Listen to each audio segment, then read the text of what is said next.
السلام عليكم ورحمة الله وبركاته. إن الحمد لله نحمده ونستعينه ونستغفره ونؤمن به ونتوكل عليه ونعوذ بالله من شرور أنفسنا ومن سيئات أعمالنا. من يهده الله فلا مضل له ومن يضلل فلن تجد له وليا مرشدا. ونشهد أن لا إله إلا الله وحده لا شريك له ونشهد أن سيدنا ونبينا وعظيمنا وشفيعنا وحبيبنا ومولانا محمد أرسله الله بالحق بشيرا ونذيرا وداعيا إلى الله بإذنه وسراجا منيرا. ثم أما بعد، فقد قال الله سبحانه وتعالى: أعوذ بالله من الشيطان الرجيم. بسم الله الرحمن الرحيم. ولقد آتينا موسى 9 آيات بينات فاسأل بني إسرائيل.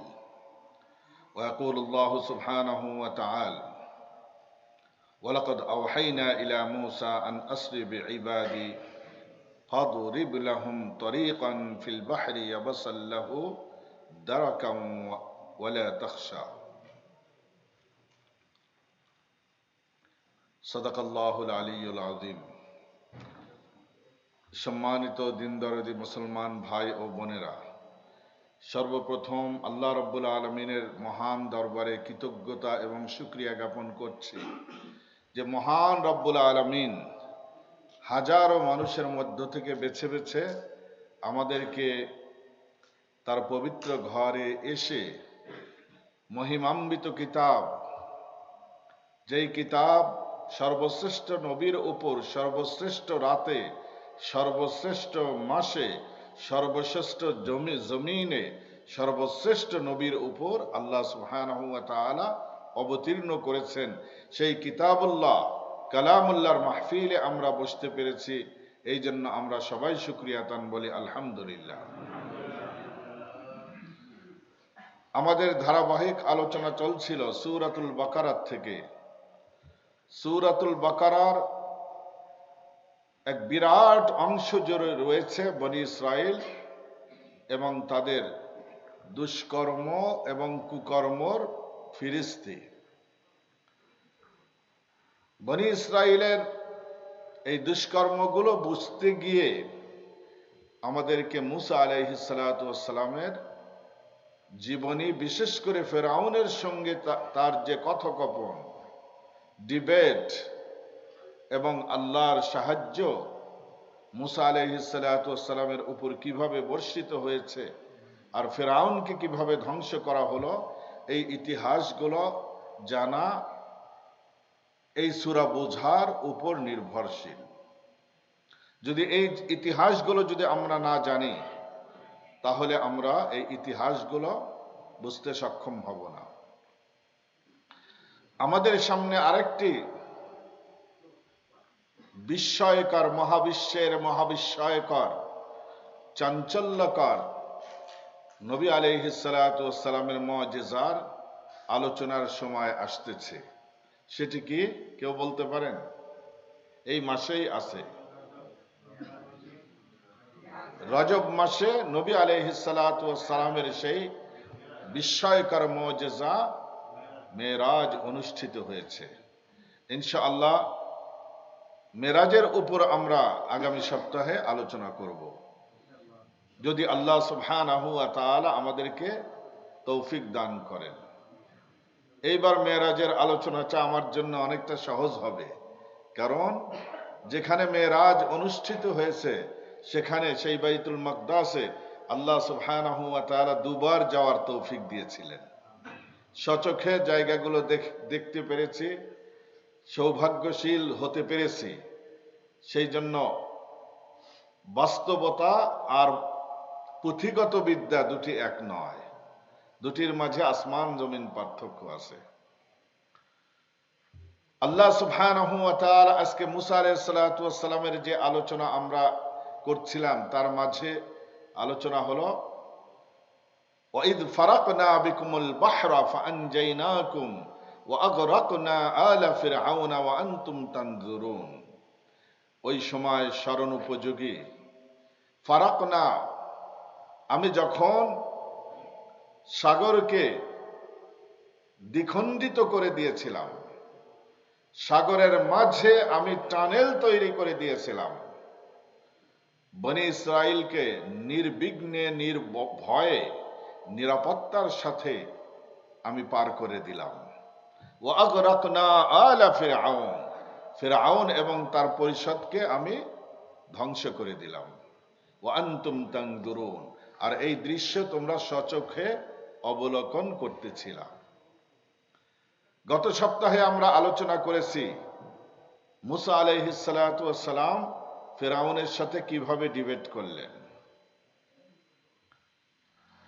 সমস্ত জাদুকররা মুসা আলাইহিস সালাতু ওয়াস সালামের মুজিজার সামনে তাদের ভেলকিবাজি এবং তাদের নজরবন্দি সবকিছু পরাভূত হয়ে গেল। সমস্ত জাদুকরগুলো একসাথে মুসা আলাইহিস সালাতু ওয়াস সালামের হাতে ইসলাম গ্রহণ করে মুমিন হয়ে গেল। আর বনি ইসরাইল যারা মিশরে বসবাস করত, দীর্ঘদিন যাবৎ দাসত্বের শৃঙ্খলে আবদ্ধ হয়েছিল, এই ঘটনা দেখে তাদেরও ইমানি জজবাত বেড়ে গেল, ইমান মজবুত হয়ে গেল। মুসা আলাইহিস সালাতু ওয়াস সালামের উপর তাদের দৃঢ় বিশ্বাস আরো মজবুত হয়ে গেল। ফিরআউন এইবার বিপদে পড়ে গেল। এতদিন তো মুমিন ছিল মাত্র দুজন, শত্রু ছিল মাত্র দুজন, মুসা আলাইহিস সালাতু ওয়াস সালাম এবং তার ভাই হারুন। এখন তো বনি ইসরাইল পুরা গোষ্ঠী, সাথে সাথে নিজের গোত্রের যাদের উপর ভরসা করে, যাদের জন্য অজস্র টাকা পয়সা ব্যয় করে জাদুকরদের উপস্থিত করেছিল, সেই জাদুকরের মহা হাতিয়ার গুলো তার বিপক্ষে চলে গেল। তাহলে শত্রুর সংখ্যা বাড়ল না কমল? কিন্তু সে বড় বিচক্ষণ ছিল। পলিটিক্যাল ভাবে ফিরআউন বেকুব ছিল না, বড় বিচক্ষণ ছিল। সে বিভিন্ন ধরনের শাস্তির ভয় দেখিয়ে, বিভিন্ন ধরনের প্রলোভন দেখিয়ে পরিস্থিতিকে নিজের আয়ত্তে আনতে সক্ষম হয়েছিল। যারা তার গোত্রের যে সমস্ত লোকেরা ইসলামের দিকে ঝুঁকে পড়েছিল, তাদেরকেও সে নিজের আয়ত্তে আনতে সক্ষম হয়েছিল। ফিরআউনের নিজেরও কিন্তু বিশ্বাস জন্ম নিয়েছিল মুসা আলাইহিস সালাতু ওয়াস সালাম কোন জাদুকর নন, তিনি আল্লাহর পাঠানো একজন পয়গম্বর। এই বিশ্বাস ফিরআউনের অন্তরেও বদ্ধমূল হয়ে দেখা দিয়েছিল। তাহলে বিশ্বাস জন্মের পরে সে ঈমান গ্রহণ করতে পারল না কেন? এটি হলো দুনিয়ার ক্ষমতার লোভ, লালসা এবং দৌরাত্ম্য।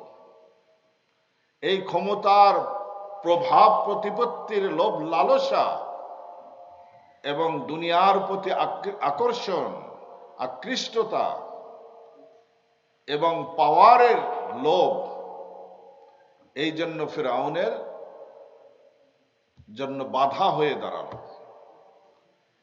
এই বাধার কারণে ফিরআউন ঈমান আনতে সক্ষম হলো না। যেমন নবী আলাইহিস সালাতু ওয়াস সালাম মদিনায় হিজরত করার পরে বিভিন্ন রাজা বাদশাদের কাছে তিনি ইসলামের দাওয়াত দিয়ে চিঠি লিখেছিলেন।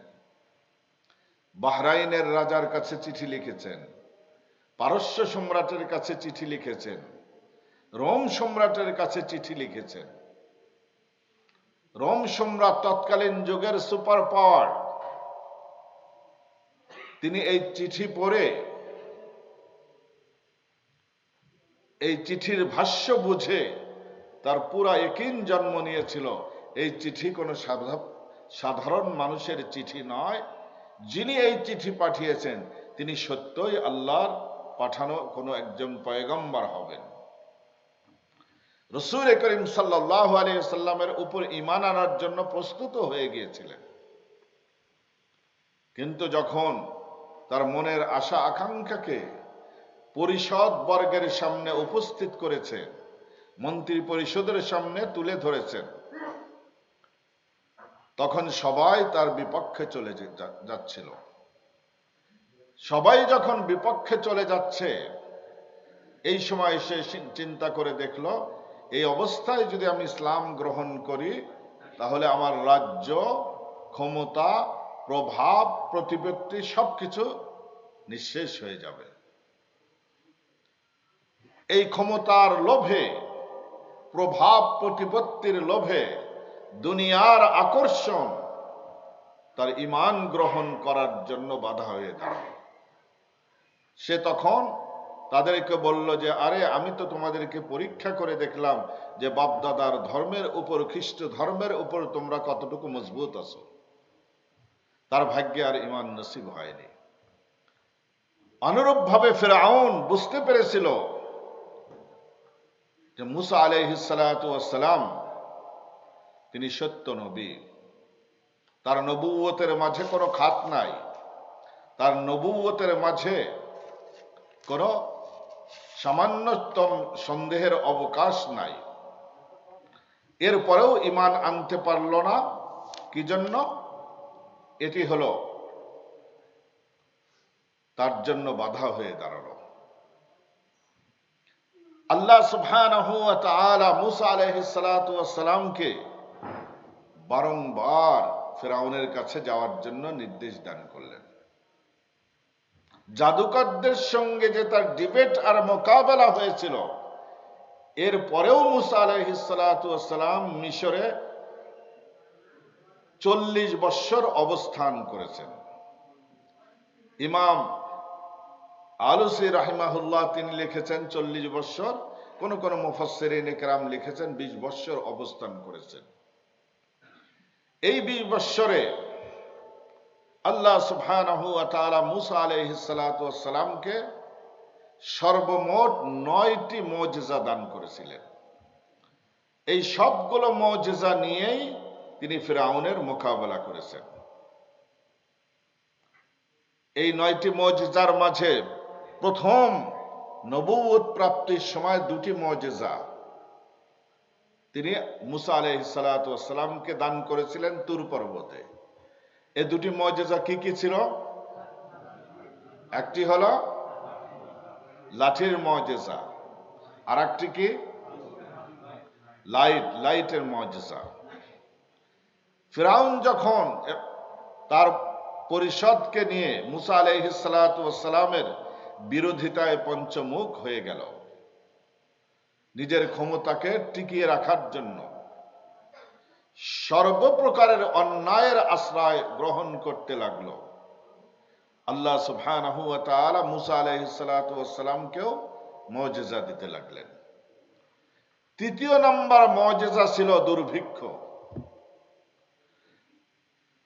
ওয়ালাকাদ আখাযনা আলা ফিরআউনা বিস-সিনিনা ওয়া নাকসিম মিনাস সামারাতি লাআল্লাহুম ইয়াযাক্কারুন।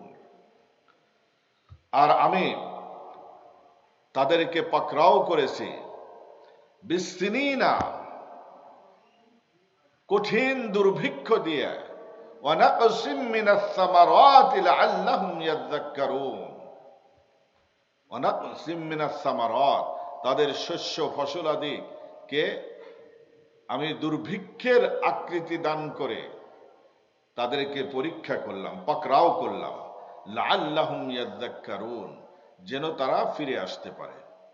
পুরা দেশ দুর্ভিক্ষে চেয়ে গেল, এতটাই খাদ্যের অভাব পড়ে গেল যে মানুষের আর কোনো ধরনের খাদ্যশস্য তো বাকি থাকা দূরের কথা, ক্ষুধার জ্বালা মিটাতে গিয়ে মানুষ গাছের পাতা পর্যন্ত, গাছের ছাল পর্যন্ত খেতে লাগলো।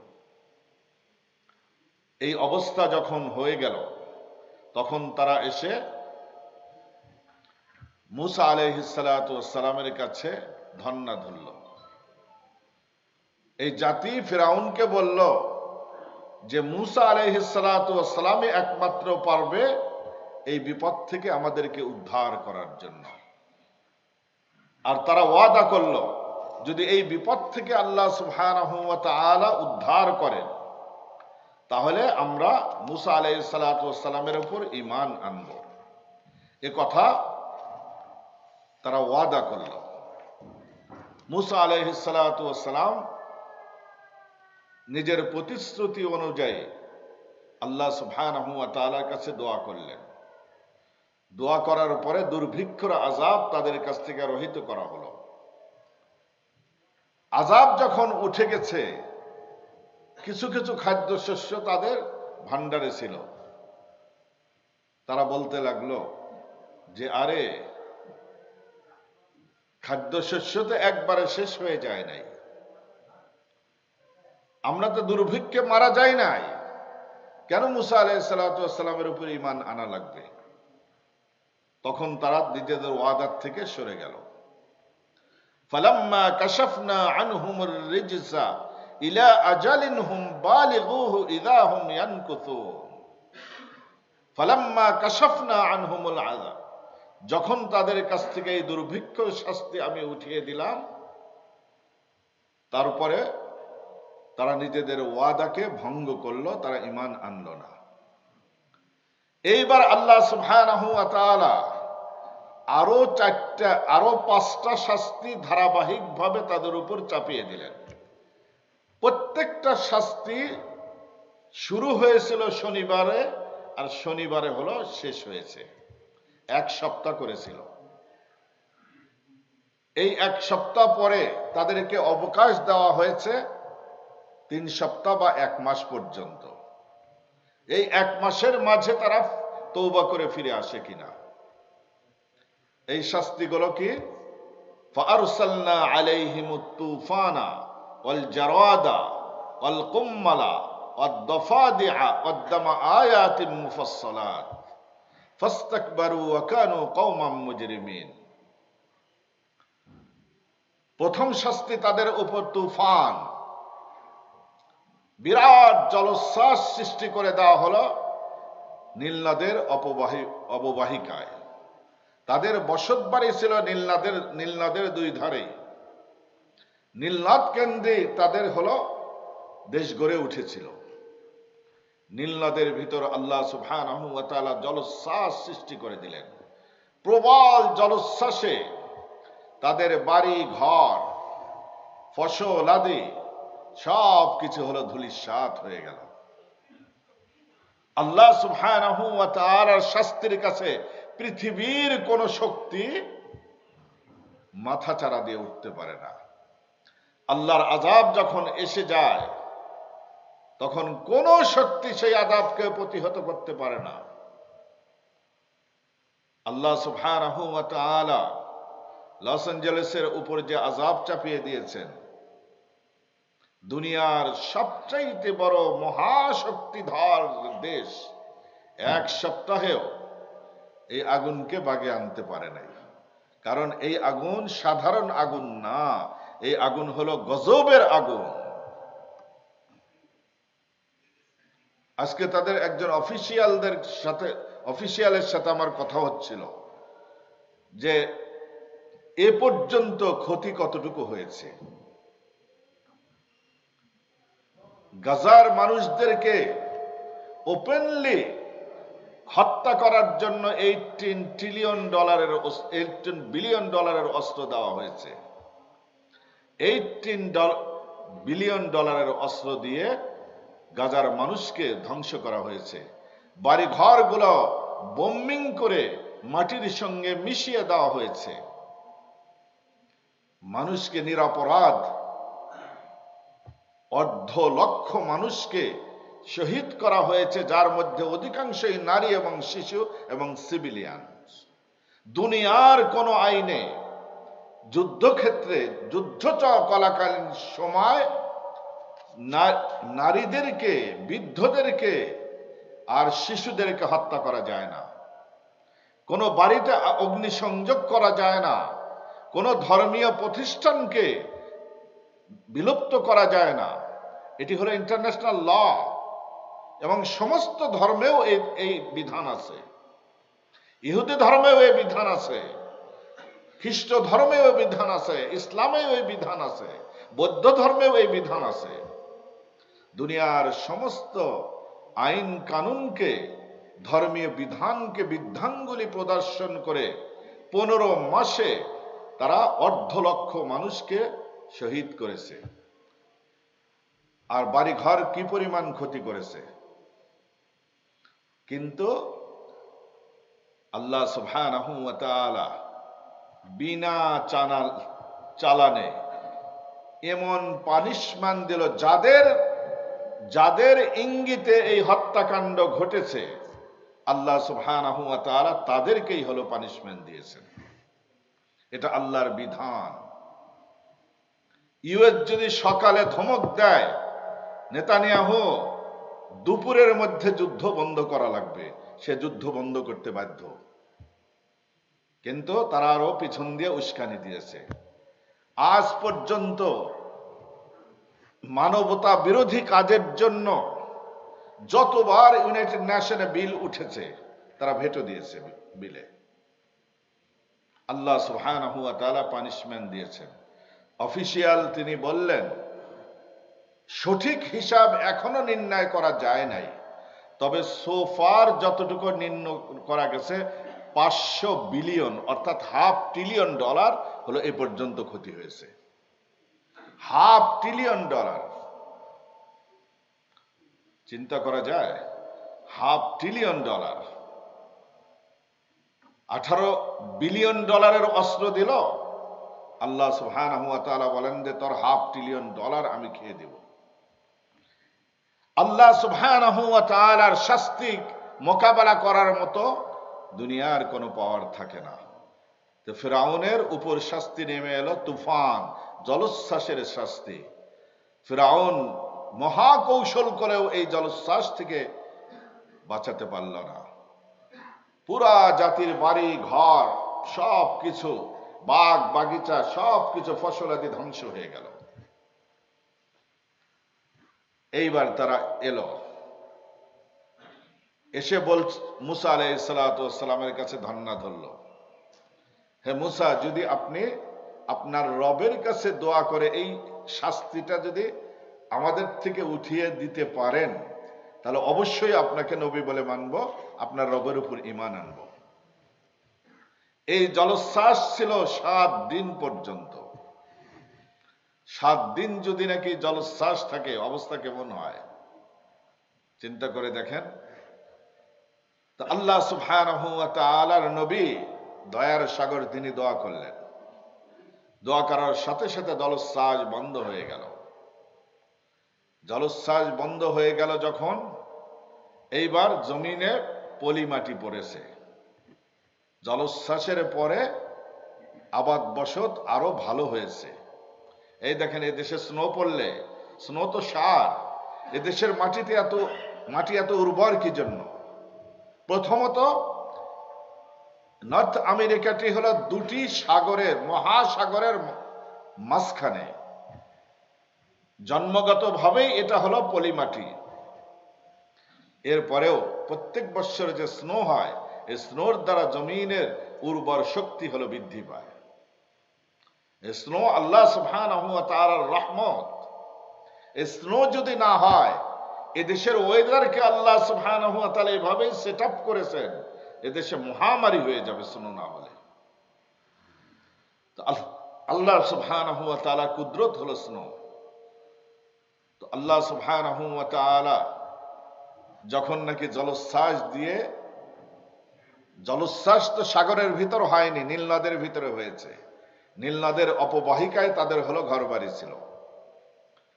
তাহলে নীল নদ মিঠা পানির নদী, সেখান থেকে যে পলিমাটি আসছে সেই পলিমাটিগুলো সব উর্বরতা বাড়িয়েছে জমিনের ফসল এইবার হলো দ্বিগুণ হয়েছে। এখন এই বজ্জাতরা বলতে লাগলো যে আরে বন্যা হয়ে তো ভালোই হয়েছে, আরো জমিনের পলিমাটিতে উর্বর শক্তি বেড়ে গেছে, ক্ষতি তো হয় নাই। ওয়াদা ভঙ্গ করলো। অল জারাদা, এরপরে আল্লাহ সুবহানাহু ওয়া তাআলা তাদের উপর পঙ্গপালের শাস্তি নামিয়ে দিলেন, চাপিয়ে দিলেন। দেখুন, একই জায়গায় একই লাইনে বনি ইসরাইলের বাড়িও আছে, আবার কিপ্তির বাড়িও আছে। জলোচ্ছ্বাস যখন আসছে, বনি ইসরাইলের বাড়ি টাচও করেনি, কিন্তু কিপ্তির বাড়ি ধ্বংস হয়ে গেছে। বনি ইসরাইলের বাগবাগিচা ফসলাদি কিছুই হয় নাই, কিন্তু তাদেরটা ধ্বংস হয়ে গেছে। এই পঙ্গপাল যখন এলো, এসে তাদের সমস্ত ফসলাদি, গাছপালা, এমনকি ঘর দরজার চৌকাঠ পর্যন্ত, ফার্নিচার পর্যন্ত খেয়ে ফেলল। 7 দিন পর্যন্ত এই পঙ্গপালের আক্রমণ। এই আক্রমণ থেকে বাঁচার জন্য তারা আবার ওয়াদা করল। মুসা আলাইহিস সালাতু ওয়াস সালামের কাছে ফিরআউনকে পাঠালো যে বড় হুজুরের কাছে যাও, বড় হুজুর দোয়া না করলে এই বিপদ থেকে উদ্ধার হওয়ার কোনো রাস্তা নাই। আর তারা ওয়াদা করলো, এই শাস্তির থেকে যদি মুসার রব যদি আমাদেরকে বাঁচিয়ে দেয়, তাহলে আমরা আর পাপাচারে লিপ্ত হব না, মুসার উপরে ঈমান আনবো। 7 দিন পরে মুসা আলাইহিস সালাতু ওয়াস সালাম দোয়া করলেন।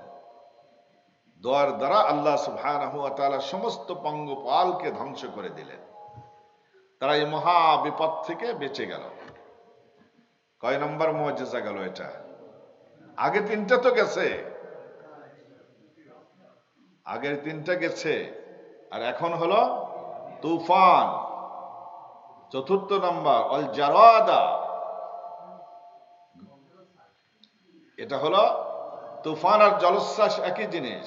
জারাদা পঙ্গপালের, এটা হলো 5ম নম্বর মুআজিজা। অল কুম্মালা, 1 মাস পর্যন্ত তারা নিরাপদে রইল, আর ঈমান টিমান আনে না, আবার সেই কুস্বভাবে ফিরে গেল। এইবার আল্লাহ সুবহানাহু ওয়া তাআলার পয়গম্বর কে ঈমান আনা দরকার, তাকে বিশ্বাস করা দরকার, এর ধারে কাছেও তারা এলো না। আল্লাহ সুবহানাহু ওয়া তাআলা এইবার 6 নম্বর শাস্তি তাদের উপর, মুসা আলাইহিস সালামের 6ষ্ঠ মুআজিজা এটি। 6ষ্ঠ মুআজিজা আল্লাহ দেখালেন যে শুধুমাত্র কুম্মালা এক শব্দের 2টি অর্থ। 1 নম্বর হলো উকুন। এই পরিমাণ উকুন তাদের উপর আল্লাহ চাপিয়ে দিলেন যে প্রত্যেকের ভুরুর লোমগুলাও খেয়ে ফেললো, চুল খেয়ে ফেললো, এবং প্রত্যেকের চোখের যে ভুরু আছে এগুলা পর্যন্ত খেয়ে ফেললো। এই পরিমাণ উকুন, যেখানে যায় খালি উকুন আর উকুন। এই ধরনের উকুন হলে বিরক্ত লাগবে না? উকুনের আযাব থেকে শুধু তাই না, এটা তো গজবের উকুন। মানুষের মাথায় হুল ফুটিয়ে মাথার থেকে রক্ত খাওয়া শুরু করে দিল। তাহলে যদি উকুন রক্ত খায়, অবস্থাটা কেমন হবে চিন্তা করে দেখেন। সুবহানাল্লাহ। এই শাস্তির থেকে বাঁচার জন্য তারা সবাই আবার ফিরআউনের কাছে আন্দোলন মিছিল নিয়ে গেল যে তাড়াতাড়ি বড় হুজুরের কাছে যাও, এই বড় হুজুর ছাড়া এই বিপদ থেকে বাঁচা যাবে না। মুসা আলাইহিস সালাতু ওয়াস সালামের কাছে এসে বলতেছে যে আগে যাই করেছি, এইবার আর ওয়াদা ভঙ্গ করব না, এবার মানবই, শুধু বিপদটা তুমি উঠিয়ে দাও। মুসা আলাইহিস সালাতু ওয়াস সালাম আল্লাহর কাছে দোয়া করলেন, এই উকুনের আযাব থেকে তারা বেঁচে গেল। পৃথিবীতে একটি জাতি ছিল যার নাম হলো কওমে সাবা। সাবা একটি গোত্রের নাম। ইয়ামান থেকে তাদের, ইয়ামানের রাজধানী সানআ এবং হাদারা মাউত থেকে তাদের রাজত্ব শুরু হয়ে শাম পর্যন্ত তাদের রাজত্ব বিস্তৃতি ছিল। তাদেরকে আল্লাহ সুবহানাহু ওয়া তাআলা এমন সুস্বাস্থ্যের এবং এমন ওয়েদারের অধিকারী করেছিলেন যে কোনো মানুষের শরীরে যদি চুলকানি হয়েছে, কওমে সাবার এই বাউন্ডারির ভিতরে ঢুকলে অটোমেটিক চুলকানি ভালো হয়ে যেত। কারো মাথায় উকুন আছে, কওমে সাবার এই অঞ্চলে ঢোকার সাথে সাথে উকুন মরে যেত। আল্লাহ সুবহানাহু ওয়া তাআলা এই ধরনের তাদেরকে স্বচ্ছন্দতা দান করেছেন। সূরাতুস সাবা নামে একটি সূরাও আল্লাহ সুবহানাহু ওয়া তাআলা নাজিল করেছেন। তারা নাফরমানি করেছেন, আল্লাহ সুবহানাহু ওয়া তাআলা তাদেরকে ধ্বংস করেছেন। কুম্মালার এক অর্থ হলো উকুন, আর এক অর্থ হলো ঘুণ। এই ঘুণে ধরা পোকা আছে না, যত শক্তিশালী মজবুত কাঠ হোক না কেন, ঘুণের পোকা এগুলো সব খেয়ে ফেলতে পারে। এমন ঘুণ আল্লাহ সুবহানাহু ওয়া তাআলা, ঘুণে পোকা আল্লাহ পাঠিয়ে দিলেন।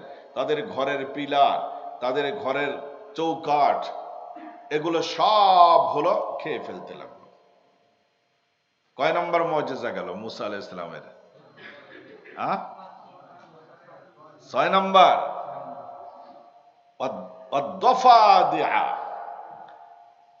এক মাস পর্যন্ত তারা স্বাচ্ছন্দ্যে বসবাস করলো। এক মাস পরে, এক মাস হয়ে গেল আর ঈমান আনে না, ওয়াদা ভঙ্গ করেছে তারা। আল্লাহ সুবহানাহু ওয়া তাআলা তাদের উপর ব্যাঙের শাস্তি নাজিল করলেন। এত ব্যাঙ আল্লাহ সুবহানাহু ওয়া তাআলা পাঠিয়ে দিলেন, কেউ যদি বসতো তাহলে গলা পর্যন্ত চারিদিক দিয়ে হলো ব্যাঙ হলো তাদেরকে ঘিরাও করে ফেলত। রাতে ঘুমাতে গেছে, ঘুমানোর সময় দেখে যে একদম শরীরের উপর পুরাটা ব্যাঙ। এই ব্যাঙ দুনিয়ার ছোট ছোট ব্যাঙ না, এটা হলো গজবের ব্যাঙ। এরপরে তারা রান্নাবাড়ি করে রেখেছে, যখন পাতিলের ঢাকনা খুলতো, রান্না করেছে গোশ, কিন্তু দেখে যে ভিতরে শুধু ব্যাঙ লাফাচ্ছে। পানির কলসির ভিতর পানি আনার ঢালার জন্য কলসির মুখ খুলে সে কলসিটাকে কাত করেছে, সাথে সাথে সেখান থেকে পানির পরিবর্তে শুধু ব্যাঙ বের হচ্ছে। এই ধরনের ব্যাঙ হলে খুব শান্তিতে ঘুমানো যাবে না। কিন্তু বনী ইসরাইলের কারো বাড়িতে ব্যাঙ নাই। মুসা আলাইহিস সালাতু ওয়াস সালামের যারা অনুসারী, কারো বাড়িতে ব্যাঙ নাই। শাস্তি আল্লাহ সুবহানাহু ওয়া তাআলা শুধু এদেরকেই দিলেন। এইবার মুসা আলাইহিস সালাতু ওয়াস সালামের কাছে এসে ধর্ণা ধরল, হে মুসা, তুমি মেহেরবানি করে আল্লাহর কাছে দোয়া করো, তোমার রবের কাছে দোয়া করো, এইবার আর প্রতিশ্রুতি ভাঙবো না, এইবার আর ওয়াদা খেলাফ করব না, এবার মানবই। মুসা আলাইহিস সালাতু ওয়াস সালাম আল্লাহ সুবহানাহু ওয়া তাআলার কাছে দোয়া করলেন। আল্লাহ রাব্বুল আলামিন তাদেরকে এই মহা বিপদ থেকে উদ্ধার করলেন। ব্যাঙের ফিতনা, ব্যাঙের যে শাস্তি, সেই শাস্তি তাদের থেকে রহিত করে দেওয়া হলো। এক মাস চলে যায়, আর ঈমান টিমান আনে না। দেখেন কি জাতি এইটা! জীবনে কোনোদিন এই জাতি ওয়াদাকে রক্ষা করতে পারে নাই। কন্ট্রাক্টকে ব্রেক করা তাদের হলো বাপদাদার হলো স্বভাব। দুনিয়ার কোনো কন্ট্রাক্ট তারা রক্ষা করতে পারে না। নবীর সঙ্গে কন্ট্রাক্ট, সে কন্ট্রাক্টই রক্ষা করতে পারে নাই। এইবার এক মাস পরেও যখন ঈমান আনলো না, আল্লাহ সুবহানাহু ওয়া তাআলা আর এক শাস্তি নাজিল, ওয়াদ্দামা আয়াতিন মুফাসসালাত। এইবার হলো রক্তের শাস্তি আল্লাহ সুবহানাহু ওয়া তাআলা তাদেরকে দান করলেন। কেউ গোসল করার জন্য পানি উঠিয়েছে, পানি ঢালে কিন্তু গোটা শরীরের মধ্যে রক্ত। গ্লাসে পানি পান করার জন্য গ্লাসে হাত দিয়েছে, বনী ইসরাইলে হাত দিয়ে পানি পান করছে, পানি থাকতেছে। আর যখনই কিপ্তির হাতে, ফেরাউনি গোষ্ঠীর জনগণের হাতে, নাফরমানদের হাতে এই পানির গ্লাস গেছে, সাথে সাথে আল্লাহ এটাকে রক্তে পরিণত করে দিয়েছে। রান্নার পাতিলের ভিতর রক্ত, কলসির ভিতর রক্ত, গোসল করতে যায় সেখানে রক্ত, শুধু রক্ত আর রক্ত। তাহলে শাস্তিটা কেমন হবে?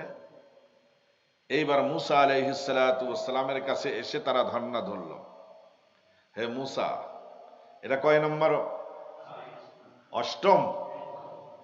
এইটুকুর মধ্যে যদি ভুল করেন, আগে তো 3টা ছিল, আর এই 5ম নম্বর চলতেছে, এই পাঁচ পাঁচ আর তিনে 8। মুসা আলাইহিস সালাতু ওয়াস সালামকে বললেন যে লাস্ট চান্স, এরপরে আর আমরা ওয়াদা খেলাপ করব না, এইটা হলো লাস্ট চান্স। মুসা আলাইহিস সালাতু ওয়াস সালাম আল্লাহ সুবহানাহু ওয়া তাআলার কাছে দোয়া করলেন। দোয়ার সাথে সাথে আল্লাহ সুবহানাহু ওয়া তাআলা এই শাস্তির থেকে তাদেরকে উদ্ধার করল। আর কোনো কিছু, দোয়া যখন কবুল হয়ে গেল, আর পানি আর রক্তে পরিণত হয় না, খাদ্য আর রক্তে পরিণত হয় না, তরকারি আর রক্তে পরিণত হয় না। তারা শান্তিতে বসবাস করতে লাগলো। এইভাবে চলতে চলতে তারা যখন নাকি এই শাস্তি উঠে গেছে, আবার আগের চরিত্রে ফিরে এলো। তারা মুসা আলাইহিস সালাতু ওয়াস সালামের উপর ঈমান আনলো না। ঈমান না আনার কারণে এইবার মুসা আলাইহিস সালাতু ওয়াস সালাম নিরাশ হয়ে গেলেন। একদিন দুই দিন তো নয়, 40 বৎসর পর্যন্ত তাদের পিছনে মেহনত করছেন।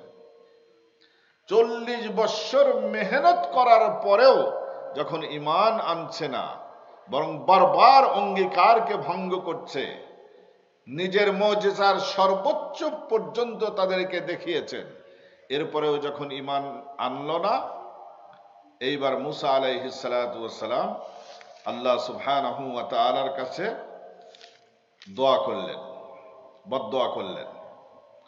وقال موسى ربنا إنك آتيت فرعون وملأه زينة وأموالا في الحياة الدنيا ربنا ليضلوا عن سبيلك وقال موسى, ওই সময় স্মরণ উপযোগী যখন মুসা দোয়া করলেন, রব্বানা, হে আমার মহাপ্রভু, ইন্নাকা আতাইতা ফিরআউনা ওয়া মালাআহু যিনাতাও ওয়া আমওয়ালান ফিল হায়াতিদ দুনিয়া, তুমি এই দুনিয়ার জীবনে, এই নশ্বর পৃথিবীতে ক্ষণস্থায়ী জিন্দেগিকে ফিরআউন এবং তার পরিষদ বর্গ, তাদের চেলা চামান্ডাদেরকে তুমি অঢের সম্পত্তি দিয়েছ, তুমি তাদেরকে ধনবান করেছ, দুনিয়ার ঐশ্বর্য তুমি তাদেরকে দিয়েছ, ওয়াজিনাতান, আর তাদেরকে তুমি লাক্সারি হায়াত দিয়েছ, তুমি লাক্সারি লাইফ দিয়েছ তুমি। এই দুটি পেয়ে, দুনিয়ার সম্পদ, ক্ষমতা আর লাক্সারি লাইফ পেয়ে তারা রব্বানা লিয়ুদিল্লু আন সাবিলিক, তোমার বান্দাদেরকে পথভ্রষ্ট করে যাচ্ছে। এই সম্পদের মোহে, এই সম্পদ দিয়ে, সম্পদের লোভ দেখিয়ে তোমার বান্দাদেরকে সত্য পথ গ্রহণ করতে দিচ্ছে না। এই যে বাংলাদেশের যে লেডি ফিরাউন 15 বৎসর শাসন করে গেল, এই লেডি, আপনারা হাসেন কেন? বলতে ভয় করেন? হ্যাঁ, ফিরাউনের চেয়ে কম করেছে না বেশি করেছে? বেশি করেছে। এই লেডি ফিরাউন, সে একাই এই অন্যায়গুলো করেছে নাকি তার চেলা চামান্ডাও ছিল? তারা কেন করেছে? দুই কারণে, ক্ষমতা আর একটা হলো অর্থ। ক্ষমতা আর অর্থ দিয়ে কিছু লোভী আর্মি অফিসার, পুলিশ, বিডিআর জওয়ান, কিছু জাজ, কিছু শিক্ষক আর কিছু দালাল সাংবাদিক, এদেরকে তার কুকর্মগুলোকে ঢেকে জাতিকে অন্ধকারে রাখার জন্য তাদেরকে নিয়োগ করে রেখেছিল। সে নিজে কাউকে হত্যা করতে যায় নাই, হত্যা তো করেছে তার চেলা চামান্ডারা, তার দোসররা এগুলো করেছে। এই দোসররা কেন করেছে? দুনিয়ার লোভ, অর্থ এবং ক্ষমতা, এরই কারণে করেছে। মুসা আলাইহিস সালাতু ওয়াস সালাম একই কথা বলছে। দেখেন, আপনারা শিক্ষিত সমাজ, আপনারা জানেন পৃথিবীর ইতিহাসে সমকালীন বিশ্বে কোনো যুদ্ধে এতগুলা অফিসার একসাথে মারা যায় নাই পিলখানাতে যতগুলো অফিসারকে হত্যা করা হয়েছে। এবং এগুলো ছিল সব সাজানো নাটক। এগুলা পরিকল্পিত ভাবে যেদিন পিলখানার ঘটনা ঘটেছে সেদিনই বাংলাদেশের স্বাধীনতার সূর্য অস্তমিত হয়ে গিয়েছিল। পৃথিবীর ইতিহাসে নিজ জাতির মানুষকে সন্ত্রাসী বানিয়ে তাদেরকে অন্য দেশে শাস্তি দেওয়ার জন্য চালান করা, এটা পৃথিবীর ইতিহাসে কেউ করে নাই। এই লেডি ফেরাউনের জামানাতে এটা হয়েছে। গুম হয়ে ইন্ডিয়াতে যায় নাই। এগুলো ইন্ডিয়ার, এরা আর কিছুই ছিল না, এরা হলো ইন্ডিয়ার পোষা কুকুর ছিল। এরা এই মুসলিম জাতিটাকে, মুসলিম দেশটাকে, এই দুনিয়ার একটি ভৌগোলিক দৃষ্টিকোণ থেকে আমাদের এই বাংলাদেশের ভৌগোলিক দৃষ্টিকোণটা বড়ই জিওগ্রাফিক্যালি এটা হলো ভেরি ইম্পর্টেন্ট পয়েন্ট। সুতরাং এই জায়গায় যদি কব্জ করা যায় তাহলে একদিকে তাদের বিলিয়ন বিলিয়ন ডলার তারা নিতে পারবে, আর হিন্দুত্ববাদী মতবাদ মুসলমানদের ঘাড়ে চাপিয়ে দেওয়া হবে। চাপিয়ে দেওয়া এটা স্বভাব, কিন্তু আল্লাহর রহমত, আল্লাহর শুকরিয়া জ্ঞাপন করেন, টেকনাফ থেকে তেতুলিয়া পর্যন্ত বাংলাদেশের মাটিতে যত কোরআন তেলাওয়াত হয় পৃথিবীর কোনো মাটিতে এত কোরআন তেলাওয়াত হয় না। হারামাইন শরীফাইন যদি বাদ দেন, এই দুটি মসজিদের ভিতরের অংশ যদি বাদ দেন, মক্কা মদিনাতেও এত কোরআন তেলাওয়াত হয় না বাংলাদেশের মাটিতে যা হয়। কতগুলো হেফজখানা আছে, সেই ছোট ছোট নাবালেগ বাচ্চারা সকাল থেকে সন্ধ্যা পর্যন্ত কতগুলো বাচ্চা কোরআন তেলাওয়াত করছে। আমি আপনি বড়, আমরা গুনাহগার হতে পারি, এই নাবালেগ বাচ্চা যে কোরআন তেলাওয়াত করছে সে তো আর গুনাহগার না, সে তো নাবালক, সে তো মাসুম। আল্লাহ সুবহানাহু ওয়া তাআলা আমাদের জাতিটাকে উদ্ধার করেছে হিন্দুত্ববাদীর শৃঙ্খল থেকে। আপাতত আমাদের জাতিকে আল্লাহ মুক্তি দিয়েছেন এই কোরআন তেলাওয়াতের বরকতে। আল্লাহ সুবহানাহু ওয়া তাআলার এটা ইহসান আর অনুগ্রহ। আল্লাহ ফিরাউনকে পানি দিয়ে শেষ করেছে, নমরুদকে ন্যাংরা মশা দিয়ে শেষ করেছে। নমরুদ ওয়ার্ল্ড পাওয়ার ছিল, সুবহানাল্লাহ। আর এই লেডি ফিরাউনকে আল্লাহ শেষ করলো কি দিয়ে? স্কুল কলেজের পোলাপান দিয়ে, স্কুল কলেজের ছেলে মেয়ে দিয়ে, নিরস্ত্র ছেলে মেয়ে দিয়ে এদেরকে আল্লাহ সুবহানাহু ওয়া তাআলা ধ্বংস করল।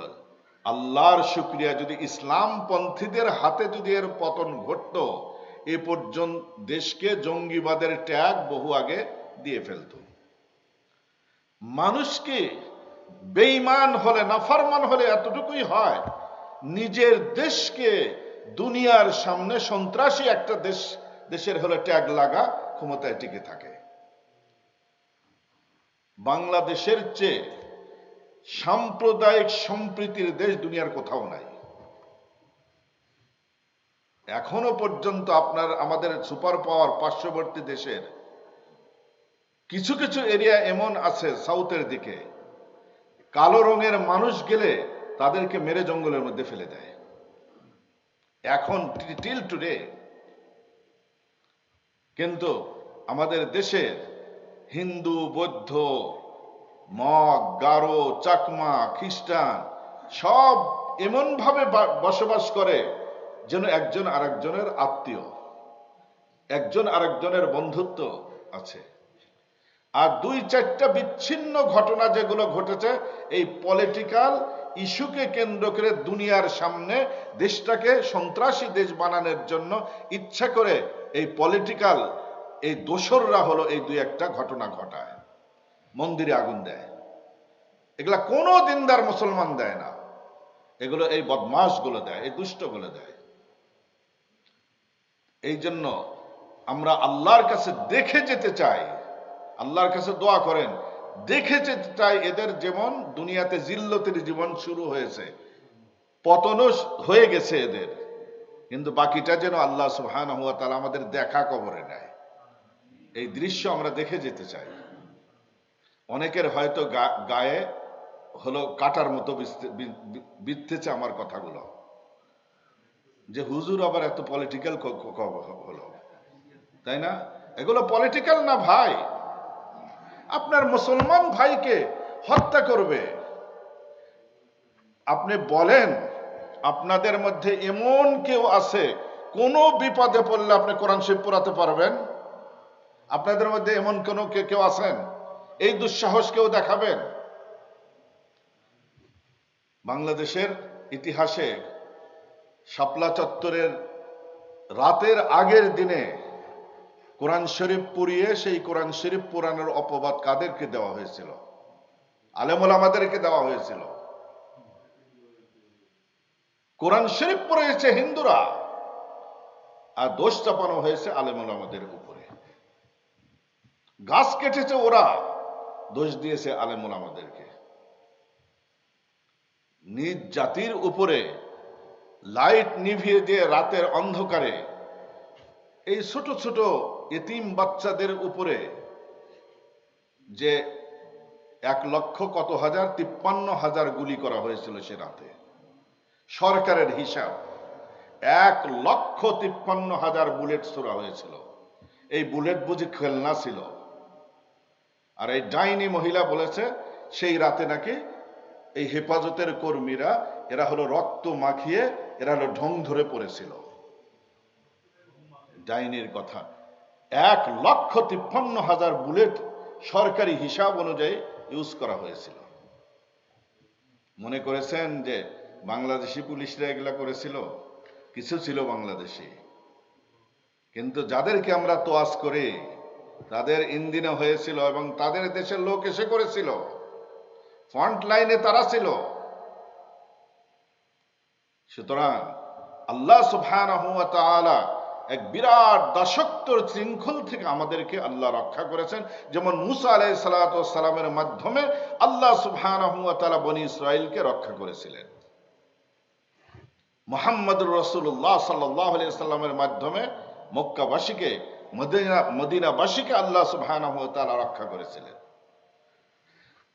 তো ফিরআউন দৌরাত্মের যখন চরমে পৌঁছে গেছে, মুসা আলাইহিস সালাতু ওয়াস সালাম বললেন, রব্বানা লিয়ুদিল্লু আন সাবিলি, এই অর্থের কারণে আর এই ক্ষমতার কারণে তোমার বান্দাদেরকে এরা পথভ্রষ্ট করছে, ঈমান গ্রহণের সুযোগ থেকে বঞ্চিত করছে। রব্বানা মিস আলা আমওয়ালিহিম, হে আল্লাহ, দোয়া কে করছেন? মুসা আলাইহিস সালাম। রব্বানা মিস আলা আমওয়ালিহিম, হে আল্লাহ তুমি তাদের সম্পদকে ধ্বংস করে দাও। তাদের সম্পদকে, যেই সম্পদের মাধ্যমে মানুষদের মাথা কিনে এই কুকর্ম করছে, ইমানের পথে হাজারো মানুষের জন্য প্রতিবন্ধকতা সৃষ্টি করেছে, হে আল্লাহ এই ক্ষমতার উৎস, এই সম্পদকে ধ্বংস করে দাও। ওয়াশদুদ আলা কুলুবিহিম, আর তাদের অন্তরগুলোকে পাথরের মতো শক্ত করে দাও। কি জন্য? ফালা ইউমিনু, যেন তারা বাহ্যিকভাবে ঈমান আনতে না পারে, মৌখিকভাবে ঈমান আনতে না পারে। এরা ভিতর দিয়ে ঈমান আনবে না, আনলে এতদিন আনতো। কিছু মানুষ আছে না মৌখিকভাবে ঈমান আনে, ঈমানদার আছে। এখন বিএনপির কিছু নেতা বাড়াইছে, এগুলো হলো মৌখিক ঈমানদার, ভিতরে হলো নিফাক। এই মৌলবাদের ট্যাগ লাগিয়ে এই লেডি ফিরাউন 15 বৎসর গুম খুনের রাজত্ব আমাদের দেশে কায়েম করেছিল মৌলবাদের ট্যাগ দিয়ে। বিএনপির মহাসচিব, লোকটাকে আমি শ্রদ্ধা করতাম, কিন্তু এখন যে সমস্ত কথা বলা, এগুলো তাকে মুনাফিক ছাড়া আর ডাকার কোনো রাস্তা নাই। সে আবার ওই একই গান গাচ্ছে, মৌলবাদের ট্যাগ লাগা দিচ্ছে ইসলামপন্থীদেরকে। বিএনপির আর এক নেতা রিজভী, এটা তো দেশের মানুষ তো কিছুটা সাইজও করছে। দেখেন খালেদা জিয়া কিন্তু এমন না, সে ইসলাম বিদ্বেষী না, এবং এরকম অশ্লীল কথাবার্তা ওই মহিলা বলেন না, অনেকটা শালীন মহিলাটা। কিন্তু এর নেতা খেতাগুলো এগুলো সব ওই মুদ্রার এপিঠ আর ওপিঠ, এদের মাঝে আর যারা পতন হয়েছে কোনো পার্থক্য নাই, একই অবস্থা শুরু হয়েছে। ক্ষমতায় না যেতেই চাঁদাবাজি যেভাবে শুরু করেছে, ক্ষমতায় না যেতেই অপকর্ম যেভাবে শুরু করেছে, ক্ষমতায় যাওয়ার পর এরা কি করবে? একই কাজ করবে এরা। এই জন্য আল্লাহ সুবহানাহু ওয়া তাআলা বলতেছেন যে ফালা ইউমিনু ওয়াশদুদ আলা কুলুবিহিম, এদের অন্তরকে শক্ত করে দাও। ফালা ইউমিনু, যেন এদের মতো, এই মুনাফিকদের মতো যেন মৌখিক ঈমান আনতে না পারে, অন্তর শক্ত করে দাও। দোয়া কে করছেন? তাহলে নবী হয়ে যদি বদদোয়া করতে পারেন, আমরা করতে পারি না? হ্যাঁ, আমরা করলে মৌলবীরা একটু বেশি খারাপ হয়ে যায়, পলিটিক্যাল হয়ে যায়, আর নবী হয়ে এই দোয়া করতেছেন হাত্তা ইয়ারাউল আযাবাল আলীম, যেন পেইনফুল টর্মেন্ট, পেইনফুল শাস্তি দেখা পর্যন্ত তারা যেন ঈমান আনতে না পারে। মুসা আলাইহিস সালাতু ওয়াস সালাম দোয়া করে ফেললেন। নবীর দোয়া কবুল হয় নাকি ব্যর্থ হয়? নবীর দোয়া কবুল হয়, তবে কোন কোন সময় নবীর দোয়াও হলো আল্লাহ সুবহানাহু ওয়া তাআলা রিটার্ন দিয়ে দেন। মদিনাতে জান্নাতুল বাকির পূর্ব দিকে একটি মসজিদ আছে, মসজিদুল ইজাবা। এখানে নবী আলাইহিস সালাতু ওয়াস সালাম 3টি দোয়া করেছিলেন, 2টি দোয়া কবুল হয়েছে, আর একটি দোয়া আল্লাহ সুবহানাহু ওয়া তাআলা কবুল করেন নাই। সেটা হলো আমার উম্মতের মাঝে যেন ডিভিশন না হয়। হুজুর এই দোয়া করেছিলেন কিন্তু এই দোয়া কবুল হয় নাই, এই জন্য ওই মসজিদের নাম 2টি দোয়া কবুল হয়েছে দেখে মসজিদুল ইজাবা রাখা হয়েছে। তো আল্লাহ সুবহানাহু ওয়া তাআলার পয়গম্বর যখন দোয়া কবুল করলেন, আল্লাহ সুবহানাহু ওয়া তাআলা এইবার মুসলমানদের উপর, মুমিনদের উপরে, মুসা আলাইহিস সালাতু ওয়াস সালামের উপর, উম্মতদের উপরে আল্লাহর রহম সৃষ্টি হয়ে গেল। ওয়ালাকাদ আওহাইনা ইলা মূসা আন আসরি বিইবাদি ফাদরিব লাহুম তরিকান ফিল বাহরি ইয়াবাসান লা তাখাফু দারাকান ওয়া লা তাখশা। মুসা আলাইহিস সালাতু ওয়াস সালামের উপর ওহী নাজিল করা হলো, আন আসরি বিইবাদি, হে মুসা, রাতের আধারে তুমি বনি ইসরাইলদেরকে নিয়ে তুমি মিশর থেকে গা ঢাকা দিয়ে তুমি প্যালেস্টাইনের দিকে, শাম দিকের দিকে চলে যাও। বনি ইসরাইলের সংখ্যা ছিল তখন হলো 6.5 লক্ষ, একটা দুইটা 6.5 লক্ষ। তৎকালীন যুগে মানুষই কয়টা ছিল? এরই মাঝে বনি ইসরাইলের সংখ্যা 6.5 লক্ষ। মিশরে আসছিলেন কতজন? শুধু এক ফ্যামিলি, ইয়াকুব আলাইহিস সালাতু ওয়াস সালামের ফ্যামিলি। বাড়তে বাড়তে এই 6.5 লক্ষ যে পৌঁছেছে। এইবার হযরতে মুসা আলাইহিস সালাতু ওয়াস সালাম বনি ইসরাইলদের মাঝে ঘোষণা করে দিলেন, তোমরা খুব হাইলি সিক্রেটলি সফর করার জন্য তোমরা প্রস্তুতি গ্রহণ করো। তাদেরকে তো দীর্ঘদিন পর্যন্ত মেয়েদেরকে, কাজের মেয়ে, কাজের বুয়া, দাসত্বের শৃঙ্খলায় আবদ্ধ করে রেখেছে ফেরাউনে গোষ্ঠী। তো অনেক সময় দেখবেন কাজের মেয়েদের সঙ্গে মালিকের বোর ভালো সম্পর্ক থাকে, মালিকের মেয়ের ভালো সম্পর্ক থাকে, এবং তারাও কাজের মেয়ের উপর অনেক ট্রাস্ট করে অনেকে। তো এরা হলো নবী বংশের মানুষ, এদের সাথে ভালো সম্পর্ক। যা বলছে, আপা কালকে একটু আমরা বেড়াতে যাব, আমার তো একটু গহনা টহনা নাই, আপনি গহনাটা একটু ধার দিবেন। যে বলেছে, আপা বলেছে ঠিক আছে, যাও তুমি বেড়াতে যাবা, তুমি এই গহনাগুলা নিয়ে যাও। তাদের কাছ থেকে হাতের চুড়ি, নাকের ফুল, কানের দুল, গলার মালা, এগুলো যা যা আছে, নুপুর টুপুর যা আছে, তাই না, এগুলো সব ধার নিয়ে গেছে 2 দিন 3 দিন আগে। এরপরে যখন আল্লাহর নির্দেশ এলো, কোন নবী আল্লাহর নির্দেশ ছাড়া হিজরত করতে পারেন না। নবীদের হিজরত করতে হলে আল্লাহর নির্দেশ প্রয়োজন। আল্লাহর নির্দেশ ছাড়া হিজরত করা নবীদের জন্য বৈধ না। নবী আলাইহিসসালামকে হিজরত করার জন্য বহু পীড়াপিড়ি করেছেন সাহাবায়ে কেরাম, মুহাজির সাহাবীরাও, আবার আনসার সাহাবীরাও।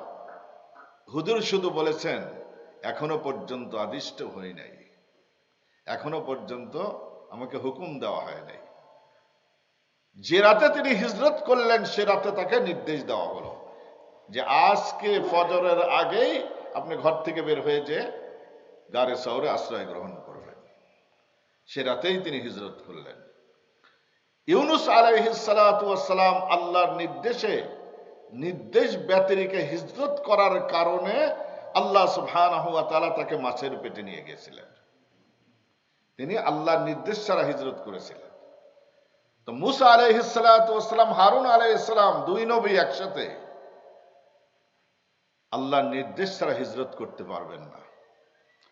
হঠাৎ করে একদিন রাতে আল্লাহর নির্দেশ এসে গেল, ওয়াওহাইনা ইলা মূসা, আমি মূসার উপর ওহী পাঠালাম, নির্দেশ বার্তা পাঠালাম, আন আসরি বিইবাদি, আমার বান্দা বনী ইসরাইলদের, মোমেনদেরকে নিয়ে আজ রাতেই তুমি এখান থেকে হিজরত করে রওনা দিবা। এরপরে ইন্নাকুম মুত্তাবাউন, আর তোমাদের কিন্তু পিছে ধাওয়া করা হবে। আল্লাহ এটাও বলে দিলেন, ওয়াওহাইনা ইলা মূসা আন আসরি বিইবাদি ইন্নাকুম মুত্তাবাউন, তোমাদেরকে পিছনে ধাওয়া করা হবে। এখন সকালে যখন উঠেছে, রাতে তো 6 লক্ষ লোক দেশ ছেড়ে চলে গেছে, এরা তো পায়ে হেঁটে যাচ্ছে, পায়ে হেঁটে যাচ্ছে।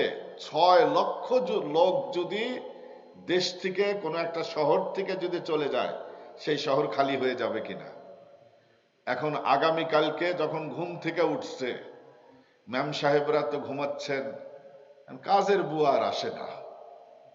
এই কাজের বুয়া গেল কই, এরা গেল কই, কাজের লোক আর নাই। এই যাও ডেকে নিয়ে আসো, ওর বাড়িতে যায়। কাউকে ডাকতে পাঠাইছে, যায় বলে যা বাড়ি তো খালি, দরজা মরজা সব খোলা, কিন্তু কেউ তো নাই বাড়িতে, সব চলে গেছে। এই খবর ফেরাউন পর্যন্ত যাবে না?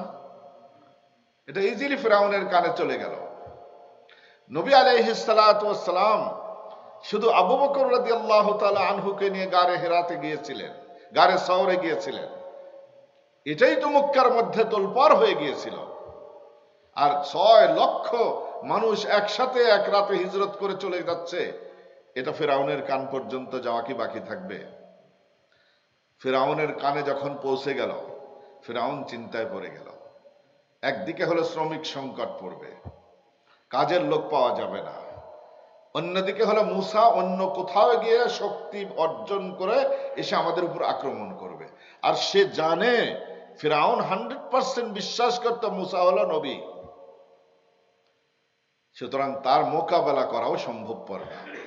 আর ছোটবেলায় যে মূসা আলাইহিস সালাম চর একটা দিছিলেন, সেই চরের ওজন তো এখনো ফিরাউনের মনে আছে। সুতরাং মূসা শক্তি অর্জন করে এই দেশ দখল করে নেবে। فأرسل فرعون في المدائن حاشرين إن هؤلاء لشرذمة قليلون। ফিরআউন সকালবেলা উঠে ফারসালা ফিল মাদাইনি, নগর জুড়ে ঘোষণা করে দিল, লোক পাঠিয়ে দিল। তৎকালীন যুগে তো এরকম টেলিফোনের যুগ ছিল না, ইন্টারনেটের যুগ ছিল না, টেলিভিশনের যুগ ছিল না। খবর দিতে হলে লোক মারফত খবর দিতে হলো, ঢোল পিটিয়ে খবর দেওয়া হতো যে ফারসালা ফিরআউন ফিল মাদাইনি হাশিরিন, যে সমস্ত যোদ্ধাদেরকে তৈরি হতে বলো, যারা যুদ্ধের জন্য সামর্থ্য রাখে তাদের প্রত্যেককে উপস্থিত করো। তারা উপস্থিত হয়ে গেল। বনী ইসরাইল কতজন গেছে? 6.5 লক্ষ। ইন্না হাউলাই লাশিযমাতুন কালিলুন, তার জাতির মানুষে কেউ কেউ ইতস্ত করতেছিল এই যুদ্ধে যাওয়ার জন্য। কারণ হলো কি, তারা মুসা আলাইহিসসালামের একাধিক মুআজিজা দেখেছে। জাদুকরদের সঙ্গে যে ডিবেট ছিল, মহামিলন ছিল, সেখানে তারা উপস্থিত ছিল। জাদুকরদের মুসলমান হতে দেখেছে তারা। এরপরে 9টি মুআজিজা তারা দেখেছে। সুতরাং তারা দ্বিধাদ্বন্দ্বে ভুগতেছে যে এদের পিছু নিয়ে না জানি আবার কোন বিপদ হয়, এই দ্বিধাদ্বন্দ্ব করতেছিল। তখন ফিরআউন তাদেরকে বলল, ইন্না হাউলাঈ লাশিরযুমাতুন কলিল, তোমরা হেজিটেট করছো কেন, তোমরা দ্বিধাদ্বন্দ্বে ভুগতেছো কেন? তারা তো একটা ছোট্ট গ্রুপ। তাহলে বনি ইসরাইল যদি 6.5 লক্ষ ছোট গ্রুপ হয়, ফিরআউনের লোক কত ছিল? তাহলে ধ্বংস আল্লাহ তাদের সবাইকে। ওয়া ইন্নাহুম লানা লাগাইদুন, আর অবশ্যই তারা আমাদের ক্রোধান্বিত করেছে। ওয়া ইন্না লাজামিউন হাযিরুন, ওয়া ইন্না লাজামিউন হাযিরুন। তারা তখন ফিরআউন তার সৈন্যদেরকে নিয়ে লোক জনবলকে নিয়ে তাদের পিছনে ধাওয়া করল। বনি ইসরাইল এতক্ষণ পরে একদম কায়রো শহর পার হয়ে সাইনা পর্যন্ত চলে গেছে, যেখানে খালিজে সুয়েজ উপসাগর পর্যন্ত পৌঁছে গেছে। দক্ষিণ প্রান্তে হলো তুর পর্বত, আর উত্তর প্রান্তে হলো খালিজে সুয়েজ উপসাগর। আপনাদের জিওগ্রাফিক্যাল আইডিয়া থাকার কথা, ভূমধ্য সাগর আর লোহিত সাগর, এ দুটির মাঝে সুইস ক্যানেল দিয়ে হলো সংযোগ রাস্তা করা হয়েছে। ভূমধ্য সাগর থেকে, ভূমধ্য সাগরের বেশিরভাগ দেশগুলো হলো ইউরোপের মধ্যে পড়েছে, যেমন গ্রিক, সাইপ্রাস, এরপরে মিশরের হলো আলেকজান্দ্রিয়া, স্পেন, এই অঞ্চলটা পুরাটা পড়েছে হলো ভূমধ্য সাগরের কোলে।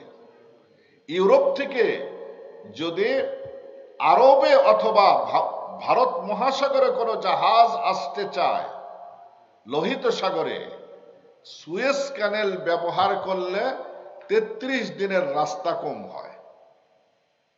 একটা জাহাজ যদি 33 দিন সাগরে ভাসে, খরচ কতটুকু। সেই জন্য এই সুয়েজ ক্যানেল করা হয়েছে। এই সুয়েজ ক্যানেল সেখানে সংযোগ যে করেছে ভূমধ্য সাগর আর লোহিত সাগর, এর মাঝখানে আছে হলো 33 মাইলের মতো আছে হলো খালিজে সুয়েজ উপসাগর। যেমন আমাদের বে অফ বেঙ্গল, বঙ্গোপসাগর, এরকম খালিজে সুয়েজ আছে। এই খালিজে সুয়েজের ওখানে যখন গেছে, তখন বনি ইসরাইলরা বলতে লাগলো, ইন্না লামুদরাকুন, ইন্না লামুদরাকুন, আমরা তো ধরা পড়ে গেলাম। হে মুসা, কোন বিপদের মধ্যে তুমি আমাদেরকে নিয়ে এলা? ক্বালা কাল্লা ইন্না মাইয়া রাব্বি সায়াহদিন, অসম্ভব, আমার রব আমাদের জন্য কোন রাস্তার ব্যবস্থা করে দিবেন। তিনি কি হিজরত নিজের ইচ্ছায় করেছেন না আল্লাহর নির্দেশে করেছেন? আর আল্লাহ তো এই কথাও বলেও দিয়েছেন, ইন্না লামুদরাকুন, হে মুসা, তোমাদেরকে কিন্তু পিছন থেকে ধাওয়া করা হবে, তবে ভয় করো না। নবীর ঈমান আর সাধারণ মানুষের ঈমান কি এক হয়? মুসা আলাইহিস সালাতু ওয়াস সালাম যতই বলুক, ওদের বিশ্বাস হয় না। ক্বালা কাল্লা ইন্না মাইয়া রাব্বি সায়াহদিন, তারা দ্বিধা দ্বন্দ্বের মাঝে থাকতে লাগলো। তারা কেউ বলেও ফেললো যে আমরা তো আগেও জুলুমের শিকার হয়েছে, তুমি আসার পরেও তো আমরা জুলুমের শিকারই হলাম। আগে তো জীবনটা ছিল, এখন তো দেখে জীবনও থাকবে না। এরা তো ধরে ফেলছে আমাদেরকে। আল্লাহ সুবহানাহু ওয়া তাআলা মুসাকে নির্দেশ, আনিদরিব বিআসাকাল আসাকাল বাহরা, হে নবী মূসা, আপনি আপনার জাদুকরের লাঠি দিয়ে এই সাগরের মধ্যে আঘাত করেন। আমাদের দেশে প্রচলিত আছে যে ফিরাউনের ধ্বংসলীলা হয়েছে হলো নীল নদের ভিতর। বাহার বলা হয় হলো সাগরকে, ফিল ইয়াম্মি, ইয়াম্মুন বলা হয় হলো উপসাগরকে। আনিদরিব বিআসাকাল বাহার, তুমি সাগরের মাঝে আঘাত করো। فانفلق فكان كل فرق كالطود العظيم وأزلفنا ثم الآخرين। মুসা আলাইহিস সালাতু ওয়াস সালাম আঘাত করার সাথে সাথে সাগরের বক্ষ ভেদ করে 12টা গোত্রের জন্য 12টা হাইওয়ে তৈরি হয়ে গেল, 12টা টানেল তৈরি হয়ে গেল। মানুষ তো একজন দুইজন না, মানুষ তো 6.5 লক্ষ। 6.5 লক্ষ মানুষ পার হওয়ার জন্য, আর এটা হলো বিপদ মুহূর্তে, ফিরাউনের গোষ্ঠী এসে গেছে। এই অবস্থায় যদি ডিলে হয়ে যায়, ওরা তো পাকড়াও করে ফেলবে। এরপরেও যদি 12টা রাস্তায় যদি 50,000 করেও এক রাস্তায় যায়, 50,000 মানুষ একটা টানেল পার হতে সময় লাগবে না? ফানফালাকা ফাকানা কুল্লু ফিরকিন কাত্তাউদিল আযীম, পাহাড়ের মতো হয়ে পানি দাঁড়িয়ে গেল। ভিতর দিয়ে আল্লাহ সুবহানাহু ওয়া তাআলা রাস্তা তৈরি করে দিলেন। ফাদরিব লাহুম তরিকান ফিল বাহরি ইয়াবাসাল লা তাখাফ দারাকাম ওয়া লা তাখশা। আল্লাহ সুবহানাহু ওয়া তাআলা বলেন যে হে মুসা, তুমি আঘাত করো, লাঠি দিয়ে সাগরের পানিতে আঘাত করো। আমি আল্লাহ সুবহানাহু ওয়া তাআলা সাগরের ভিতরে 12টি শুষ্ক রাস্তা করে দেব। দেখেন, যদি সাগরের নিচে কাদামাটি থাকে, কাদামাটির ভিতর দিয়ে যাওয়া ইজি নাকি? সুবহানাল্লাহ। আমি শুষ্ক রাস্তা করে দেব। লা তাখাফ দারাকান, আর তোমরা পাকড়াও হওয়ার ভয় করো না। ওয়ালা তাখশা, এবং তোমরা ডুবে মরারও আশঙ্কা করো না। ভয় তো দুইটা, একটা হলো ভিতরে গেলাম, পিছন থেকে সৈন্যরা ধরে ফেলল, পাকড়াও হওয়ার আশঙ্কাও করো না। আবার যদি ভিতরে যাওয়ার পরে যদি আবার পানি যদি একত্রিত হয়ে যায়, তাহলে ডুবে মরবে। ওয়ালা তাখশা, ডুবে মরারও আশঙ্কা করো না। বনি ইসরাইল 6.5 লক্ষ মানুষ নির্ভয়ে নির্বিঘ্নে পার হয়ে গেল। পার হয়ে যাওয়ার পরে মুসা আলাইহিস সালাতু ওয়াস সালাম দোয়া করেছিলেন, হে আল্লাহ, পানিকে একত্রিত করে দাও যাতে ওরা সাগর পার হতে না পারে। ওরা এখনো কিন্তু নামে নাই, পানির ভিতরে নামে নাই। এই অবস্থায় মুসা আলাইহিস সালাম আল্লাহর কাছে দোয়া করলেন। আল্লাহ বলেন, মুসা, সব সময় সব দোয়া কইরো না, আমার খেলা এখনো শেষ হয় নাই, তুমি সব বুঝবে না। নবীরা যে গায়েব জানেন না, এটাই হলো তার প্রমাণ। নবীরা ভবিষ্যৎ জানেন না, এটাই হলো তার প্রমাণ। ভবিষ্যৎ যদি জানতেন, মুসা আলাইহিস সালাম এই দোয়া করতেন না। আল্লাহ সুবহানাহু ওয়া তাআলা মুসাকে বললেন, ধৈর্য ধরো, ধৈর্য ধরো, ধৈর্য ধরো, দেখো কি করি। সাগরকে এভাবেই আমি ছেড়ে দিলাম। এইবার ফেরাউনের দলবল এসে গেছে। ফেরাউনের দলবল, ফেরাউন একদম সেই বড় ঘোড়ার উপর আরোহণ করে আসছে। এখন সাগর তো অনেক নিচা, রাস্তা তো অনেক নিচুতে। সুবহানাল্লাহ, যদি 1 কিলোমিটারও গভীরতা ধরেন, তাহলে রাস্তাটা পাড়ের থেকে 1 কিলোমিটার গভীর হয়ে গেছে। ফেরাউনের ঘোড়া নামতে চায় না। ঘোড়া এক পা আগায়, ফেরাউন দেয় পিটানি, নামে না। জিবরিল আলাইহিস সালাতু ওয়াস সালাম তখন, ফেরাউনের ঘোড়া পুরুষ ঘোড়া ছিল, একটি মাদি ঘোড়াকে নিয়ে জিবরিল আলাইহিস সালাতু ওয়াস সালাম সামনে সামনে আগালেন। জিবরিলের ঘোড়া যখন নেমে গেছে, এর আকর্ষণে ফেরাউনের ঘোড়াও নেমে গেছে। ফেরাউনের ঘোড়া যখন নেমে গেছে, সাথে সাথে পিছনে যারা ছিল সবাই নেমে গেছে। বড় হুজুর তো নেমে গেছে। এখন এরপরে ভিতরে যখন পৌঁছে গেছে, একদম মিডলে এসে গেছে, আল্লাহ সুবহানাহু ওয়া তাআলা তখন সাগরের পানিকে নির্দেশ দিলেন, সাগরের পানি তার মহা খেলা এবার দেখা দে। একবারে বারমুদার ট্রায়াঙ্গলের মতো একটু ঘূর্ণিপাক দেখা। সাগরের খেলা শুরু হয়ে গেল। সাগরের খেলা যখন শুরু হয়েছে, ফেরাউন যখন নিশ্চিত হয়ে গেছে আর বাঁচার কোনো রাস্তা নাই, তখন সে বললে, ক্বালু আমান্না বিরাব্বিল আলামিন রব্বি মূসা ওয়া হারুন ওয়াজাওয়াজনা বিবানি ইসরাঈলাল বাহরা ফাআতবাআহুম ফিরআউন ওয়া জুনুদুহু বাগয়ান ওয়া আদওয়া ওয়াজাওয়াজনা বিবানি ইসরাঈলাল বাহরা। বনি ইসরাইল যখন নাকি সাগর ক্রস করে অপর প্রান্তে পৌঁছে গেছে নিরাপদে, এরপরে ফাআতবাআহুম ফিরআউন, ফিরআউন এবং জুনুদুহু, তার সৈন্যগুলো, ফিরআউন এবং তার সৈন্যরা তাদের পিছনে ধাওয়া করল।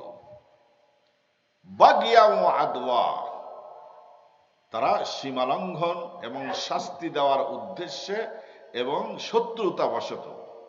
হাত্তা ইদা আদরাকাহুল গরাক, যখন ফিরআউনকে চারিদিক থেকে পানি একদম এসে তাকে ডুবিয়ে দিচ্ছে, ডুবে যাবে, ক্বালা আমান, তখন সে বলল, হাত্তা ইযা আদরাকাহুল গরাক ক্বালা আমানতু, আমি ঈমান আনলাম ওই আল্লাহর উপর, লা ইলাহা ইল্লা আন, যিনি ছাড়া কোনো মাবুদ নাই, যিনি বনি ইসরাইলের রব। বনি ইসরাইলের রবের উপর আমি ঈমান আনলাম। এ কথা বলল। তাফসীরে ইবনে কাসীরের মাঝে আছে, আব্দুল্লাহ ইবনে আব্বাস রাদিয়াল্লাহু তাআলা আনহু বলেন, ফিরআউন আরো কিছু বলতে লেগেছিল। জিবরিল আমিন সাগরের ভিতর থেকে মাটি নিয়ে ফিরআউনের মুখের মধ্যে পুরে দিয়েছে, যে বদমাইশ যেন আর কিছু বলতে না, আর কোনো দোয়া করতে না পারে।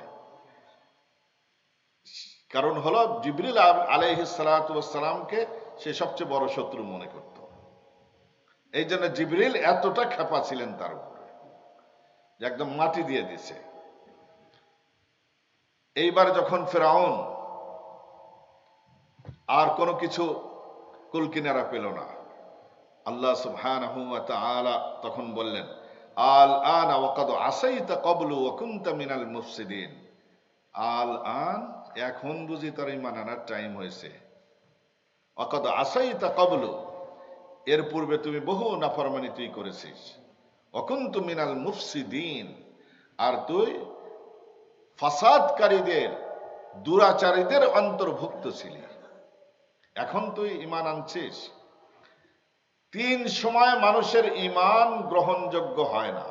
কয় সময়? 3 সময়।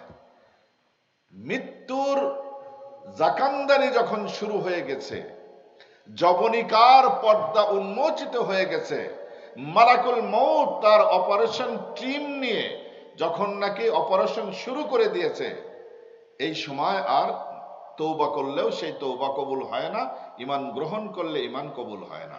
কারণ হলো কি, এইটা ঈমান বিল গায়েব হয় নাই। এখন তো পিটানি দেখে, এখন তো জাহান্নাম দেখে সে ঈমান আনতেছে। আল্লাযীনা ইউমিনুনা বিল গায়ব, না দেখে যে ঈমান আনবে সেই হলো মুমিন। এ তো এখন দেখেছে। মৃত্যুর সময় যার ডেস্টিনেশন জান্নাত হবে সে জান্নাত দেখে, যার ডেস্টিনেশন হবে জাহান্নাম তাকে দেখানো হয় যে এইটা হলো তোর ফাইনাল ডেস্টিনেশন। এখন তো দেখে সে ঈমান আনতেছে। আর একটা হলো, কোন জাতিকে, কোন ব্যক্তিকে আল্লাহ যদি আসমানি শাস্তি দিয়ে যদি তাকে ধ্বংস করতে চায়, শাস্তি নাজিল হয়ে গেছে, এরপরে আর তওবা কবুল হয় না। তো ফিরআউনের উপর আর একটা হলো, সূর্য যখন পশ্চিম দিক থেকে উদিত হবে আর তওবা কবুল হবে না। ফিরআউন তো শাস্তি দেখেছে, শাস্তিতে পতিত হয়ে গেছে, এই জন্য ফিরআউনের তওবা কবুল হয় নাই, ঈমান বিল গায়ব হয় নাই। আল্লাহ সুবহানাহু ওয়া তাআলা তাকে ধ্বংস করে দিলেন। এইবার ফিরআউন যখন ধ্বংস হয়ে গেছে, মুসা আলাইহিস সালাতু ওয়াস সালাম সবাইকে নিয়ে পার হয়ে গেছেন। মুসা সুসংবাদ দিলেন যে ফিরআউন এবং তার গোষ্ঠী শেষ। বনি ইসরাইল এই বক্র স্বভাবের এই জাতি বলে, আমরা নিজ চোখে দেখি নাই, সুতরাং আমরা মানতে পারলাম না। ফিরআউনের মতো এইরকম প্রতাপশালী বাদশাহ এই পানির ডুবে বুঝি মরে। মুসা তুমি যতই বুঝাও আমরা মানতে পারলাম না। মুসা আলাইহিস সালাম কত বিপদে পড়ে গেলেন। এইবার আল্লাহকে বললেন, হে আল্লাহ, এই বিপদ থেকে আমাকে উদ্ধার করো। নিজের ঘরের মানুষই মানে না, এখন কি করব? আল্লাহ সুবহানাহু ওয়া তাআলা সাগরকে নির্দেশ দিলেন, এই সাগর, তোর ঢেউয়ের মাধ্যমে ঝিনুকের মতো, মাছের মতো এর ডেড বডিকে তুই একদম বালির উপরে তুলে দে। সাগরের ঢেউ শুরু হয়ে গেল। ঢেউয়ের টানে ফিরআউনের একদম স্বর্ণ খচিত দাড়ি গোলা সহ তার ডেড বডি এসে বালুতে আটকে গেল। এইবার মুসা আলাইহিস সালাম কয়, আয় দেখ।